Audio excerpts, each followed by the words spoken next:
did God lay down groundwork? I mean, he really brought two people together who at the heart had very similar values, similar vision for what they wanted in marriage, but really wanting to focus on dedicating and devoting life to Jesus.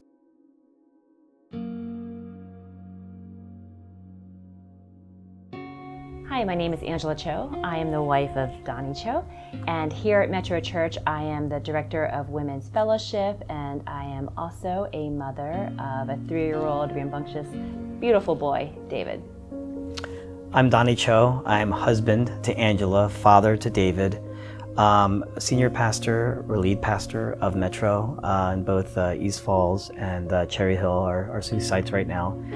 We're here to talk about in the context of marriage and how we came together, what it means to really build something in a lasting way. That's something that's going to endure and last through time.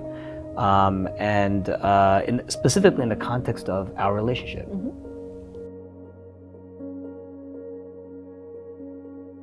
I don't think there was any intention when we first met to date or anything like that. And I think it just really provided a comfortable space for us to really become friends, get to know each other really well. But I think that's a huge strength. I think the fact that neither of us really had intent for one another beyond just getting to know each other, which is probably why our conversations, our car rides, were just comfortable and easy and natural. We weren't trying to force or manufacture anything, because I think even initially that just was not on our minds for one another. And so it made getting to know one another just more genuine and easy.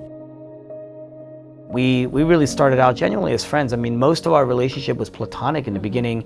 And did God lay down groundwork? I mean, he really brought two people together who at the heart had very similar values, similar vision for what they wanted in marriage, but really wanting to focus on dedicating and devoting life to Jesus. It was we kind of eased into relationship over time.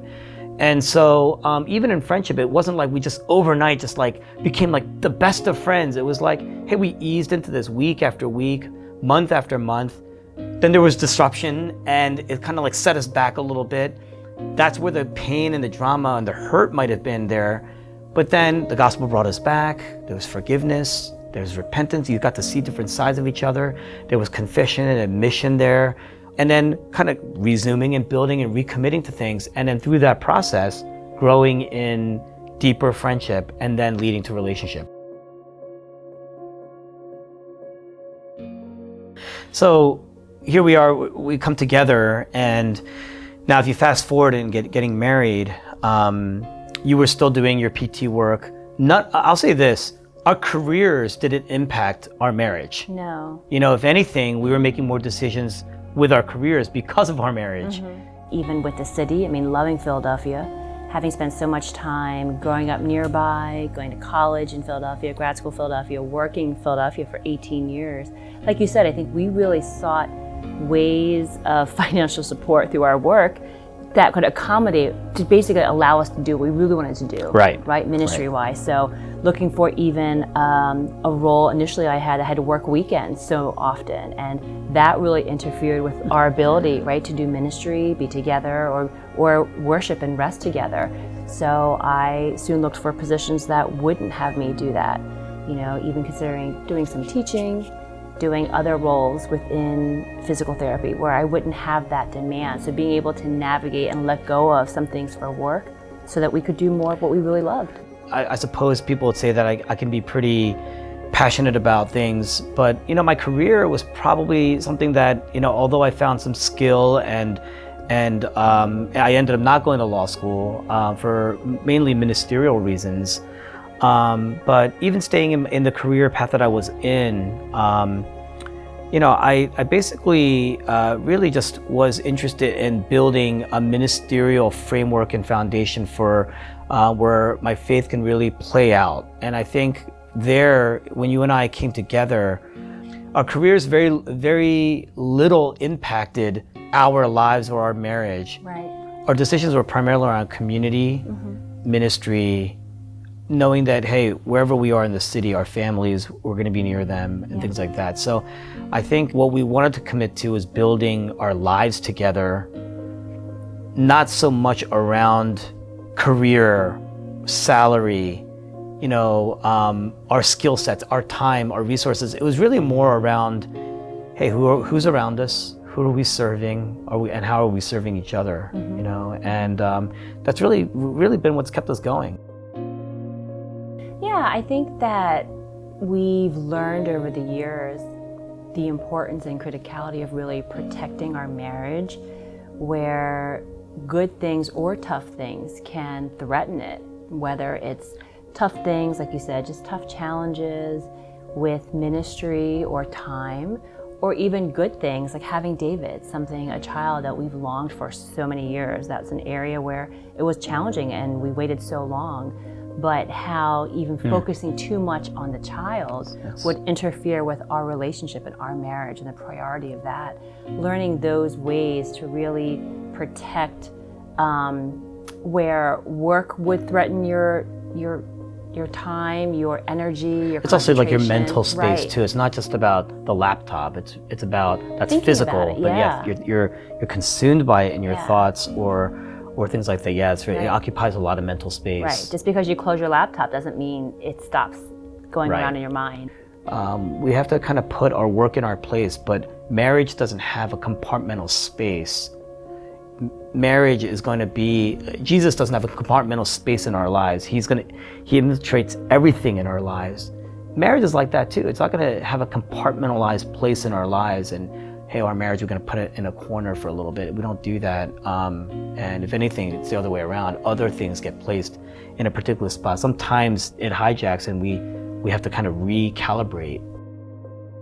So if anything, it's like, hey, we want to serve the Lord.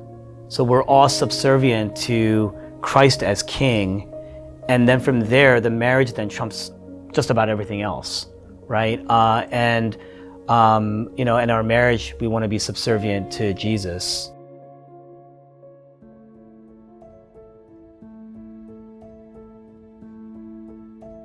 We are called to prioritize our marriage. We are called to prioritize Jesus above all things.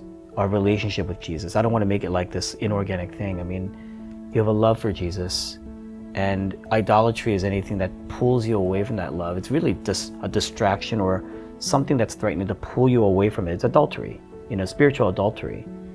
If you are focusing on your career ahead of your marriage, you're still living in an adulterous affair in many ways. Being unfaithful to your marriage. You're unfaithful because, exactly. And everybody hurts because of that, right?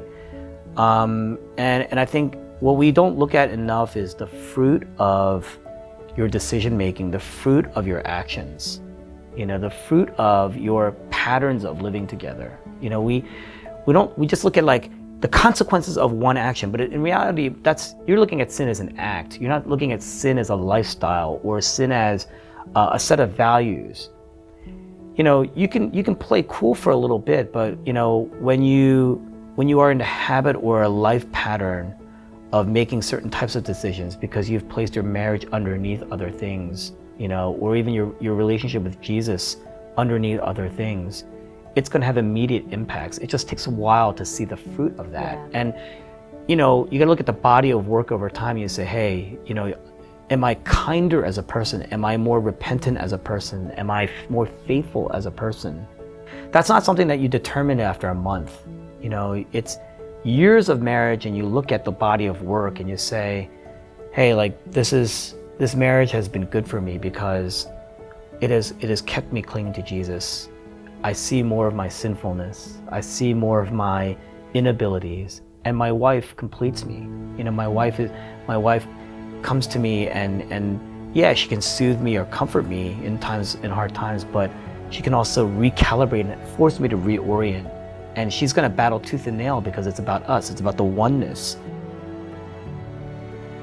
And I think that we've learned a lot. I think God's been gracious that as we've gone through different challenges to our marriage, thankfully we've always come to a place where we can talk about them And even though there's seasons of busyness or difficulty or stress or great blessings that can occupy and demand our time and our heart and our energy, that I think those are the times we've also learned, man, we really need to protect this covenant commitment first, because we give each other grace for seasons of busyness or things that might want to take our time and heart away. But we also know as we keep growing, one small step off that path or away from each other, after you get used to it, you talk about patterns of living that and patterns of sin, before you know it, you're way off the path.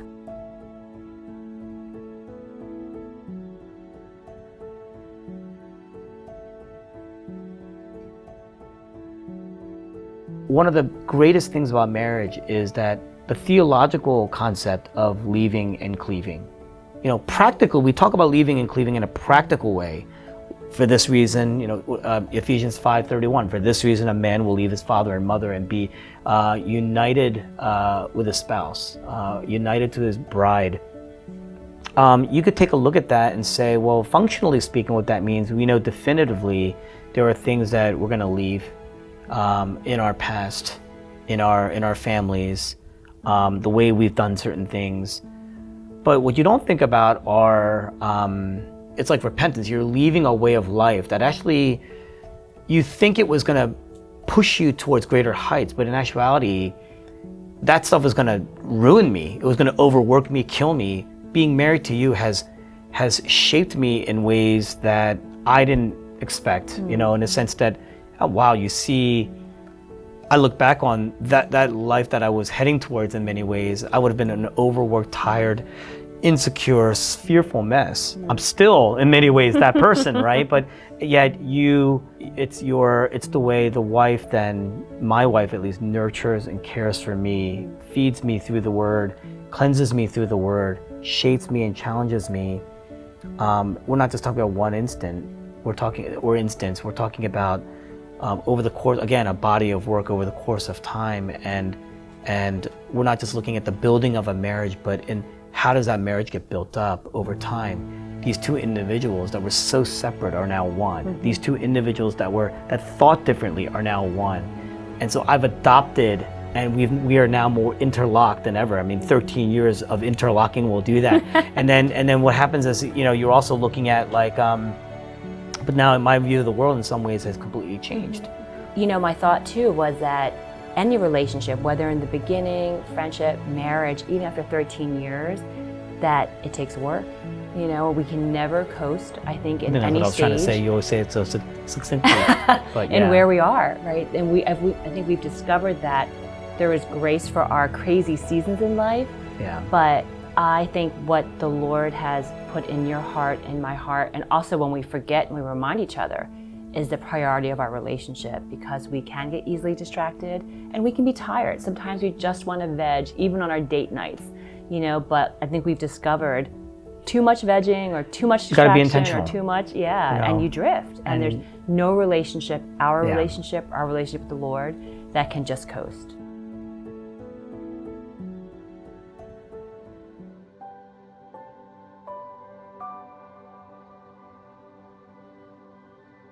God has shaped us in such a way.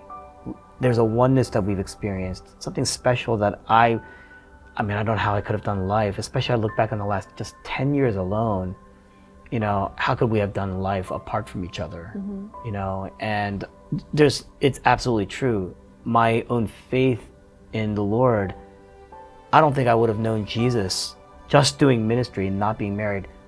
I would not, my relationship with God would not be the same were it not for a constant, you know, person by my side, walking with me, pushing me sometimes, dragging me sometimes, and yet at the same time helping my wounds to heal or helping me to rest better, you know, things like that. Yeah, absolutely. I think Paul Tripp said it so well when he said that there's no greater work room for sanctification than in relationships, right? And talk about what I may have pictured earlier in terms of what it would look like to be married or what that looked like.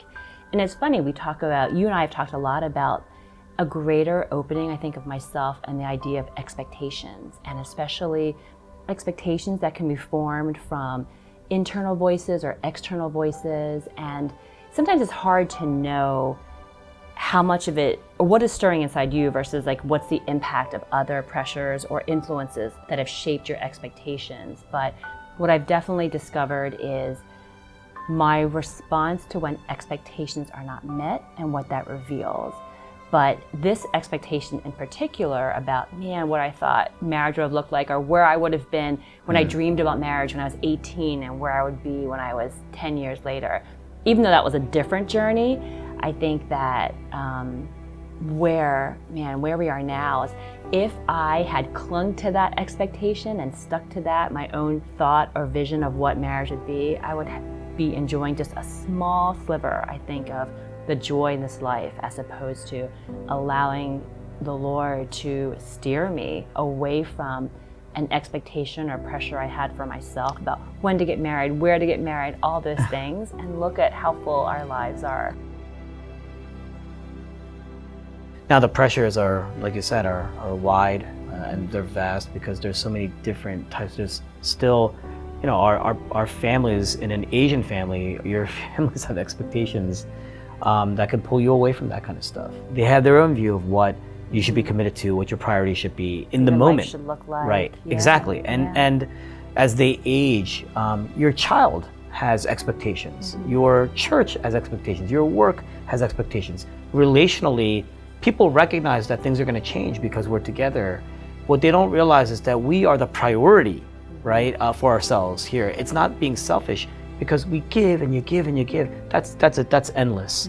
I think to be able to say, hey, we're going to clear the mechanism on this, and we're going to focus. And it's not just every time we go to Disney World or anything like that. It's in the moment, day by day. I think we're able to say no to things that are important to us. That's where it gets hard. We're able to say yes to things that are important because it's for us. Individually we may not have found a whole lot of value, but it's because it's for us that we find it valuable. And my life is tied to you. If you're not healthy, if our marriage isn't healthy, it just becomes more, you feel it. And it might take a little bit of time, but you feel it. It takes a certain kind of person, I think. You go to a lot of people to talk about life and ministry, decision making. There are very, very few people, I think, who've got marriage down. And I think that's the, it just goes to show how we understand the importance of marriage. We understand how we say we value it, and yet the amount of work that it takes, And I think that's what, part of the purpose of our talk here is to talk about what it means to build something over the course of time. In our generation today, we just don't want to put in the work. We assume a lot about there's almost a sense of entitlement around what we deserve, but that doesn't mean that's what you're going to get. So, you're in a relationship and you say, hey, this is what it's going to be. But it doesn't end up that way. It doesn't start that way. You have to, everything's going to be a work in progress, and you're going to have to work at that at the same time without letting that becoming the most important thing in your life. Because at the end of the day, this is because if you're really submitting to Jesus, it's because of your relationship with Jesus that relationship is important. But that relationship can't overrule your relationship with Jesus. So, there's a side of you that's always going to be repentant, and you want to be shaped more and interlock your soul with Christ. But while and that means that you're going to say no to some things, even in the marriage. And that the fruit of that is you're going to be born in different character, and a character that is going to be a godlier, healthier person in the long run. But that said, when you're able to say no to just looking at family and not looking at marriage, or building a home without looking at the marriage, and we look at all sorts of frivolous stuff, when you focus on that, or focusing on just career path and being driven that way, when you're able to say no to those things, you're already reversing the curse, and you're saying, hey, God is the most important, this relationship with God is the most important thing in our lives, which is why I can say no to these things that are even good for me, at least that I perceive to be good for me. But then we turn to each other, and with all the boundaries and guardrails that we've been given, we can say, hey, this, what's going to contribute to building this in a healthy way? and being mindful of that. I think that's it starts to create a feedback loop. Yeah. Marriage and your faithfulness to the Lord, your faithfulness in your marriage, it just constantly compounds to just build greater health overall. Yeah, and I appreciate that. I think one of the ways you often center us, bring me back when we make decisions, how we live, through the mundane, through the big decisions. A lot of times you challenge me and ask, how is it going to honor the Lord, and where are the fruit? When we think about, when I think about if we had to endure, talk about building something, if we had to endure, what comes to mind? And one is thinking a lot about, the difference between worldly wisdom and biblical wisdom. James 3. There's so many pressures, voices, ways to make decisions. Even within the church, we see that, right? 100%. Marriages Absolutely. all look different. And so the word tells me the difference between if I make a decision based on the world's values, society's values, cultural values, parental pressures, I can be filled with selfish ambition, I'm looking left and right horizontally, but a godly decision, a biblical decision, there's gonna be fruit. Like you always challenge me, it's gonna be peace-loving, content, I believe righteous, but just different fruits. And I think about how could we ever do this again, right? Could you ever go back 20 years and go through all of what we've gone through? And I would just think, if I could just remind myself to set my mind on things above, not on earthly things, regardless of the pressures, the doubts, the questions, how to make decisions.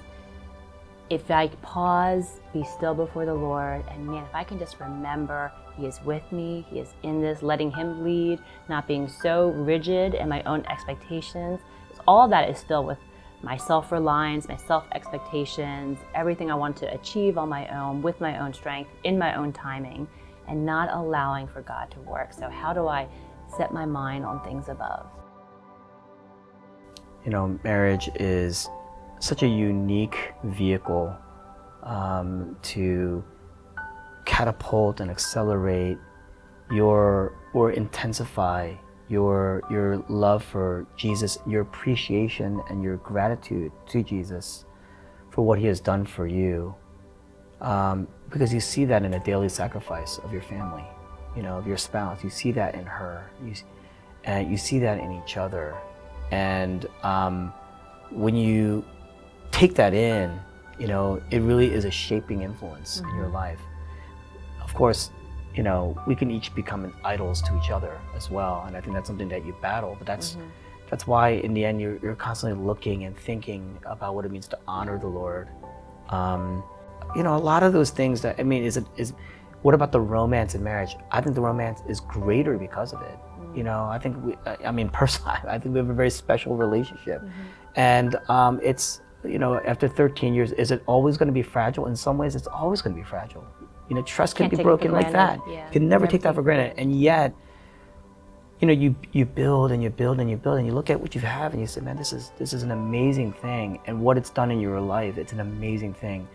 But it's moment by moment, needing God's presence and working at it, and then to be able to step back sometimes and see what God has done.